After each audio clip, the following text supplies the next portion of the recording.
আমুদি মাছের সর্ষে বাটার চচ্চড়ি, সর্ষে বাটা যে ঝাল সেইটা বেগুন দিয়ে করেছিলাম, কালকে করেছিলাম। কালকে আর তোমাদের রেসিপি দেখানো হয়নি, তো একটু মন মেজাজ ভালো ছিল না, ওই জন্য দেখায়নি। তো কালকের মাছ আজকে অবধি ছিল, তাই জন্য এটা আজকে নিয়ে বসেছি। আর আজকে কি রান্না করেছি সেটা দেখাচ্ছি।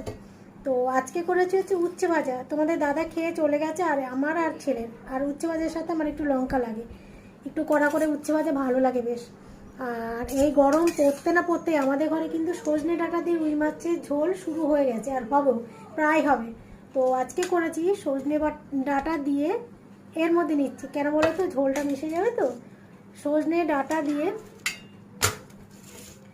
টমেটো দিয়ে, আলু দিয়ে রুই মাছের ঝোল।